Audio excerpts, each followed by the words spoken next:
இன்றைக்கி எதை பார்க்கலாம்? ஓம் சாய்ராம், ஜெய் ஜெய் சாய்ராம், குருவே சரணம், குரு கடாட்சம். இன்றைக்கி எதை பார்க்கலான்னா, நேற்று பார்த்தோம் இல்லைங்களா, டேப்லெட் வந்து டாக்டரை கன்சல்ட் பண்ணிட்டு தான் சாப்பிடணும் அப்படின்னு. இப்போ காய்ச்சல் வந்தால் டாக்டர்கிட்ட போய் காட்டி டேப்லெட் வாங்கிட்டு வந்து சாப்பிடுவோம். காய்ச்சல் நல்லானா விட்டுடுவோம் இல்லைங்களா, நிறுத்திடுவோம். அதுபோல் இப்போ பிபி சுகர் இருக்குதுன்னு வச்சுக்கோங்களேன், நீங்கள் போய் டாக்டர்கிட்ட காட்டிட்டு வந்துட்டிங்கன்னா அவங்க செக் பண்ணி எழுதி கொடுத்துடுவாங்க. திரும்ப வந்து நீங்கள் அதை சாப்பிட்டுட்டு இருந்தீங்கன்னா இயர்லி ஒன்ஸ் வந்து நீங்கள் செக் பண்ணி தான் சாப்பிடணுன்னு ஏன் சொன்னேன்னா, இப்போ உங்களுக்கு ஒன்று அதிகமாக ஆகியிருக்கலாம், இல்லைன்னா கம்மியாக இருக்கலாம் இல்லைங்களா.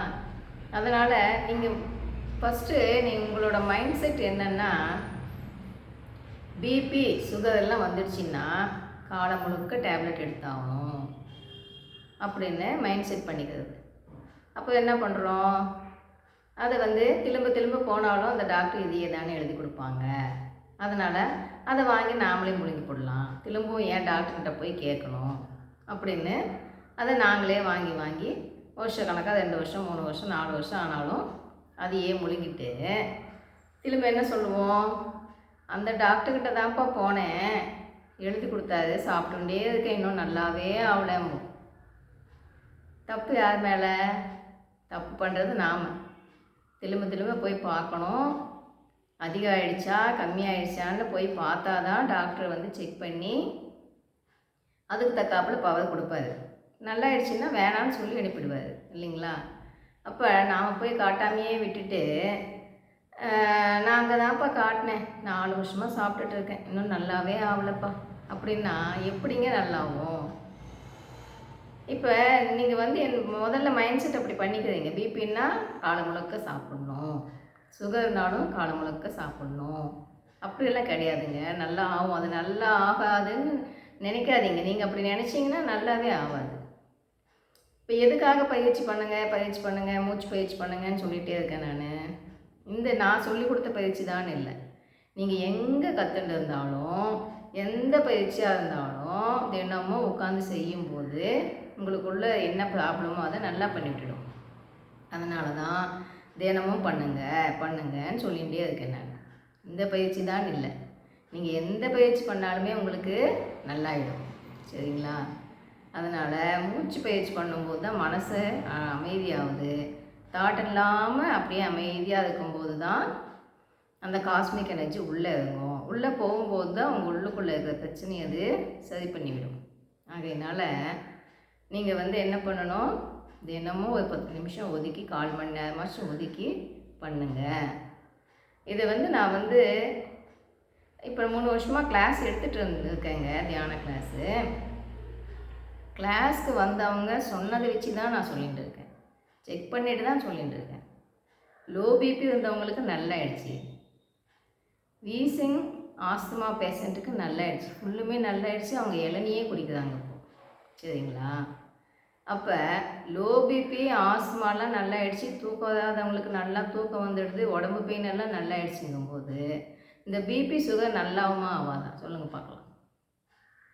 நாம் வந்து இல்லை இது நல்லாவாதுன்னு நாங்கள் நினச்சிட்டோன்னு வைங்களேன், அது எப்படி நல்லாவும்? அப்போ காலம் முழுக்க அந்த டேப்லெட் போட்டுக்கிட்டே இருக்க வேண்டியது தான். அதனால தான் பயிற்சியும் பண்ணுங்க. பயிற்சி பண்ண சொன்னாங்கப்பா, நாங்கள் பயிற்சி பண்ணிவிட்டு டேப்லெட் நிறுத்திடலாம் அப்படின்னு நிறுத்தக்கூடாது. பயிற்சியும் பண்ணிட்டு டேப்லெட்டும் போட்டுகிட்டே இருக்கும்போது நீங்கள் அப்பப்போ போய் செக் பண்ணுவீங்க இல்லைங்களா டாக்டர்கிட்ட. அப்போ வந்து அவங்க பார்த்துட்டு நல்லாயிடுச்சுன்னா நல்லாயிடுச்சு, இன்னும் டேப்லெட் வேணாம் அப்படின்னு சொல்லும்போது மட்டும்தான் டேப்லெட் நிறுத்தணும் சரிங்களா. ஏன்னா நம்ம மனசுக்கு அவ்வளோ வலிமை உண்டு, நம்ம என்ன நினைக்கிறோமோ அதுதான் நடக்கும். அதனால் இப்போ வந்து இது நல்லாவும் நினச்சிங்கன்னா நல்லாயிடும், இல்லை நல்லாவாது இது தொடர்ந்து சாப்பிட்டு தான் ஆகணும். எல்லாமே பிபி பேஷண்ட் ஆகட்டும் சுகர் பேஷண்ட் ஆகட்டும் அவங்க வந்து அப்படி நினச்சிக்கிட்டாங்க, இது வந்து குணப்படுத்தவே முடியாத வியாதி, இதுக்கு நாள் முழுக்க சாப்பிட்டு தான் ஆகணும் அப்படின்னு அவங்க நினச்சிக்கிட்டாங்க. ஆகையினால அவங்க என்ன பண்ணுறாங்க, திரும்பவும் போனாலும் இதுவே தானே எழுதி கொடுப்பாங்க, நாமளே வாங்கி முழுங்கி போடலாம் அப்படின்னு சாப்பிட்றாங்க இல்லைங்களா. அது தப்பு இல்லை, தப்பு. இப்போ டாக்டர் மேலே பழி போடலாமா? அந்த டாக்டர்கிட்ட காட்டினேன் நல்லாவே ஆகலை அப்படின்னு சொல்லலாமா? டாக்டர் சொன்னாங்களா, இந்தப்பா ப்ரிஸ்கிரிப்ஷன் ஒரு தடவை எழுதி கொடுத்துட்டு, இந்தப்பா எழுதி கொடுத்துட்டேன், வாழ்நாள் முழுக்க இதை வாங்கி சாப்பிட்டுக்கோன்னு எந்த டாக்டராவது சொன்னாங்களா? சொல்லுங்கள் பார்க்கலாம். சொல்ல மாட்டாங்க. அப்பப்போ கண்டிஷனுக்கு தக்காப்புல செக் பண்ணி வாங்கிக்கோங்கன்னு தான் சொல்லுவாங்க. ஆகையினால் இவ்வளோ நாள் பிபி சுகருக்கெல்லாம் டேப்லெட் சாப்பிட்டுட்டு இருந்தால் கூட சரி, இயர்லி ஒன்ஸ் செக் பண்ணி அதுக்கு தக்காப்புல எடுத்துக்கோங்க. அதாவது அந்த பவர் அதிகமாகிடுச்சா கம்மியாயிடுச்சான்னு பார்த்துட்டு அதுக்கு தக்காப்புல எடுத்துக்கோங்க. இன்னொன்று, இந்த பயிற்சியெல்லாம் பண்ணும்போது உங்களுக்கு எதுவாக இருந்தாலும் நல்லாகும். கிளாஸ்க்கு வந்தவங்க சொன்னதை வச்சு தான் நான் சொல்லிகிட்ருக்கேன் நான். ஆகையினால் பிபி இருந்தாலும் நல்லாகும். நல்லாகணுமா பயிற்சி பண்ணுங்க, நல்லாகும். சுகர் நல்லாகணுமா பயிற்சி பண்ணுங்க, நல்லாகும். உங்களுக்கு வேறு ஏதாவது பிரச்சனை இருக்கா பயிற்சி பண்ணுங்க, நல்லாகும். ஆகையினால் நீங்கள் நம்பிக்கையாக பயிற்சி பண்ணுங்க, நல்லாயிடும். எதுக்காக சொல்கிறேன்னா, இப்போ பிள்ளைங்களை மனம் அந்தளவுக்கு வேலை செய்யுங்க. நாங்கள் என்ன நினைக்கிறோமோ அது நடக்கும். இப்போ நீங்கள் பாசிட்டிவாகவே நினச்சிட்டு இருந்தீங்கன்னு வைங்களேன், பாசிட்டிவாகவே நினைக்கும் போது தான் அந்த நெகட்டிவாக ஏதாவது நடக்கணும்னு இருந்தால் கூட மாற்றி பாசிட்டிவாக நடக்கும். மனசுக்கு அவ்வளோ வலிமை உண்டு. இப்போ பிள்ளைங்களை காலேஜுக்கு அனுப்பி விட்டுட்டு அங்கே என்ன நடக்குமோ அப்படின்னு பயந்துகிட்டே இருந்தீங்கன்னு வைங்களேன், கண்டிப்பாக நீங்கள் நினைக்கிறது தான் நடக்கும். ஏன்னா பிள்ளைங்களை காலேஜுக்கு அனுப்பிட்டாலே என்ன பயம், எங்கே லவ் மேட்ரு ஆகிடுமோ அப்படின்னு ஒரு பயம் வந்துடுது இல்லைங்களா? இப்போ அது நடக்காத ஒன்றை நீங்கள் கற்பனை பண்ணி மனசுக்குள்ளே ஓட்டும்போது என்ன ஆகுது, அங்கே நடக்காத விஷயம் கூட நடந்துடுது. மனசுக்கு அவ்வளோ வலிமை உண்டு. இப்போ வெளியே தான் நாம் திட்டக்கூடாதுன்னு சொல்கிறேன்ல, வெளி மட்டும் இல்லை, மனசுக்குள்ளேயும் திட்டக்கூடாது. மைண்ட் வாய்ஸ் சொல்லிவிட்டு நல்லா உள்ளுக்குள்ளேயே கண்டபடி திட்டிப்படுறது இல்லைங்களா? வெளியே தானே திட்ட முடியல, உள்ளுக்குள்ளேயே திட்டிப்படுவோம் அப்படின்னு திட்டிடுறது இல்லைங்களா? அப்படி பண்ணாலே நாங்கள் நல்லா வெளியே வாய் திட்டினதுக்கு சமம் அது. அதனால் மனசுக்குள்ளே கூட யாரையுமே நம்ம திட்ட வேணாம். எதுக்கு எக்ஸாம்பிள் இந்த காலேஜ் இது சொன்னேன்னா, உண்மையாலுமே நீங்கள் அதை நினச்சி பயந்துட்டே இருந்தீங்கன்னா தான் நடக்கும், இல்லைன்னா நடக்காது. அதனால் உங்கள் மனசு எப்பயுமே பாசிட்டிவ் திங்கிங்காக வச்சுக்கோங்க. வச்சுட்டு நீங்கள் ஒவ்வொன்றும் பண்ணும்போது உங்களுக்கு நல்லதே நடக்கும். மனசுக்கு அவ்வளோ வலிமை வாய்ந்தது மனசு. கோவப்படாதீங்கன்னு எதுக்கு சொல்கிறேன்னா, இப்போ வலிமை மிக்க விஸ்வாமித்திர முனிவருக்கு கடைசியில் என்னாச்சு பார்த்தீங்களா? இவ்வளோ வலிமை அவங்களுக்கு. அவங்க நினச்சாங்கன்னா ஒரு சொர்க்கத்தையே கிரியேட் பண்ணலாம், பூமியை கிரியேட் பண்ணலாம், அந்த அளவுக்கு வலிமை, வலிமை இருந்தாலும் கடைசியில் அவங்க ஏன் முக்தி அடையலை? அவங்க கோபம் விடலை. கோபத்தை விட்டு இருந்தான்னு வைங்களேன், அந்த இச்சாசக்தி கிரியாசக்தியாக மாதிரி அவங்களுக்கு முக்தி கொடுத்துருப்பாங்க.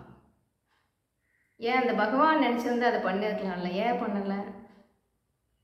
அதுக்கு தான் நான் சொன்னேன் இல்லைங்களா, உங்களுக்கு எவ்வளோ தான் தவ வலிமை இருந்தாலும் அந்த அன்பு இல்லைன்னா வேலைக்கே ஆகாது, பயன் இல்லை.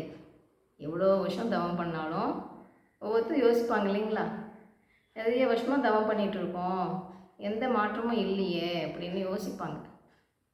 ஏன்? அன்பு இல்லை, மன தூய்மை இல்லைன்னா பகவான் பார்த்துட்டே தான் இருக்கு, அடுத்த ப்ரமோஷன் கொடுக்க மாட்டேன். முதல்ல நான் தான் சொன்னேன் இல்லைங்களா, தவத்தை விட எது முக்கியம்? அன்பு. அடுத்தது மன தூய்மை, அடுத்தது தான் தவம் கூட. ஆகையினால் உங்களுக்கு என்ன இந்த பயிற்சி தான் செய்யணும்னு இல்லை, நீங்கள் எங்கே கற்றுண்டீங்களோ அதை விடாமல் பண்ணிக்கிட்டே இருங்க. விடாமுயற்சி வெற்றி கொடுக்கும். கொஞ்ச நாள் பண்ணிவிட்டு விட்டுட்டு, அப்பா நான் பண்ணேன்ப்பா நல்லா ஆகலப்பா அப்படின்னு எப்படிங்க நல்லாவும்? பண்ண தான் உள்ளுக்குள்ளே போய் கொஞ்சம் கொஞ்சமாக வேலை செய்யும். அது நம்மளுக்கு உடனே வெளியே தெரியாது. அப்போது நம்ம விடாமல் பண்ணிகிட்டே இருக்கும்போது தான் உள்ளுக்குள்ளே போய் அது ஹீலிங், அதனோட வேலையை அது பண்ணி தான் அதை நல்லா பண்ணும். உடனே அவசரப்பட்டால் முடியுங்களா சொல்லுங்க பார்க்கலாம்? இதுவாக தானே ஆகும். ஆகையினால் நாம் முயற்சி பண்ண வேண்டியது நம்ம வேலை, முடிவு பகவானுடையதுன்னு விட்டுடணும். எந்த ஒரு விஷயத்துலையுமே முயற்சி நம்முடையது, முடிவு பகவானுடையது. டார்கெட் எதுக்குமே வைக்க வேணான்னு எதுக்கு நான் சொல்கிறேன் தெரியுங்களா உங்களுக்கு? நீங்கள் டார்கெட் வச்சிங்கன்னு வைங்களேன், உங்களுக்கு லட்சியம் இருக்கணும், ஆனால் டார்கெட் வைக்கக்கூடாது.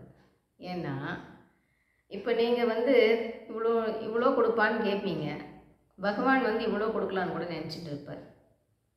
அப்போ நீங்கள் வந்து இதுலேயே அடிக்கிட்டீங்கன்னா, இவனுக்கு இது போதும், இவன் சின்னதாக தான் கேட்டான் அப்படின்னு விட்டுடுவார். அவர் பெருசாக கூட கொடுக்கலான்னு நினைக்கலாம் இல்லைங்களா? நீங்கள் வந்து இவ்வளோன்னு போதும்னு இவ்வளோ கணக்கில் நீங்கள் இப்போ கேட்டிங்கன்னா, நீங்கள் என்ன கேட்டிங்களோ அதுதான் கிடைக்கும். ஏன்னா இவனுக்கு இது போதும், இவன் இதுதான் கேட்டான் அப்படின்னு கொடுத்துட்டு விட்டுடுவேன். அதனால தான் எந்த ஒரு வேலை செய்யும் பொழுதும் முயற்சி நம்மளுடையது, முடிவு பகவானுடையதுன்னு விட்டுடணும். சரிங்களா? அப்போது நீ பார்த்துக்கப்பா அப்படின்னு விட்டுடணும். அப்போ வந்து அவங்களுக்கு பகவான் வந்து நம்மளுக்கு என்ன கொடுக்கணுமோ அது ஆட்டோமேட்டிக்காக கொடுப்பார். சரிங்களா? அப்போ விடாமல் முயற்சி பண்ணுவோம். பண்ணிகிட்டே வந்து நம்ம உடம்ப ஆரோக்கியமாக வச்சுக்கலாம். கேன்சர் வியாதியே இருந்தால் கூட நல்லாயிடும். ஆகையினால் நீங்கள் பயப்படாமல் இந்த சந்தேகமே இல்லாமல் நீங்கள் முயற்சி பண்ணி செய்யுங்க. ஏர்லி மார்னிங் செய்யும்போது உங்களுக்கு இது நல்லா கேட்கும். காலையில் எழுந்திரிங்க, மூச்சு பயிற்சி பண்ணுங்க, உடம்பு ஆரோக்கியமாக வச்சுக்கிட்டு நல்லா வாழலாம் இல்லைங்களா? அப்போ என்ன பேசலாம்? இந்த மனம் வந்து என்ன பண்ணோம்னா, நாம் என்ன திங்க் பண்ணிக்கிட்டே இருக்குமோ அதுதான் நடக்க வைக்கும். அதனால தான் நான் சொல்கிறேன், இந்த பாசிட்டிவையே யோசனை பண்ணுங்கள், பாசிட்டிவாகவே திங்கிங் பண்ணுங்கன்னு சொல்கிறேன். தெரியுதுங்களா? இப்போ ஒரு வீட்டுக்கே போதும்னு வச்சுக்கோங்களேன், அங்கே பாசிட்டிவ் எனர்ஜி அதிகமாக இருக்கா, நெகட்டிவ் எனர்ஜி அதிகமாக இருக்கான்னு கண்டுபிடிச்சிக்கலாம். தியானம் பண்ணுறவங்க கண்டுபிடிச்சிக்குவாங்க. போய் உட்காரும்போது அங்கே என்ன ஆகும்னா, உட்காந்துட்டு இருக்கும்போது அப்படியே நல்லா இருக்கும், அப்படியே ஆனந்தமாக சுகமாக இருந்துச்சுன்னு வைங்களேன், அந்த இடத்துல பாசிட்டிவ் எனர்ஜி அதிகமாக இருக்குதுன்னு அர்த்தம். இதே ஒரு இப்போ நெகட்டிவ் திங்கிங் அதிகமாக இருக்கிற வீட்டில் போய் உட்காந்தோன்னு வைங்களேன், எங்களால் கொஞ்ச நேரம் கூட உட்கார முடியாது. தலைவலிக்குது, அப்படி இருக்கும், இப்படியோ இருக்கும், வெளியே போயிடலாமான்னு தோணும். அப்படியே தியானம் பண்ணும்போது ஒரு இடத்துக்கு போகும்போது அந்த இடத்துல என்ன சுச்சுவேஷன் எப்படி இருக்குது, பாசிட்டிவா இல்லை நெகட்டிவா அப்படிங்கிறத கண்டுபிடிச்சிக்கலாம். சரிங்களா? அதனால் எப்பயுமே நாம் பாசிட்டிவாகவே திங்கிங் பண்ணுவோம். சரிங்களா? என்ன பிரச்சனை இருந்தாலும் இது பண்ணும்போது நல்லாயிடும்னு சொல்கிறதுனால நம்ம இதை பண்ணி நம்ம உடம்பை நல்லா வச்சுக்கலாம். ஓகேங்களா? நோயற்ற வாழ்வே குறைவற்ற செல்வம் சொல்லுவாங்க இல்லைங்களா? அதுபோல் அதுக்குண்டான முயற்சி நாம் தானே பண்ணணும். இதை பண்ணு நல்லாயிடும்னு சொல்கிறாங்க. பகவான் வந்து வழி தான் காட்டுவார். அந்த வழியில் நாம் தானே பயணப்படணும். என்ன சொல்கிறாரோ அதை கேட்டால் தானே நல்லாகும். ஆகையினால் தினமுமே செய்வோம், உடம்பை ஆரோக்கியமாக வச்சுக்குவோம். சரிங்களா? இது முடியும் கேட்டதுக்கு மிக்க நன்றி.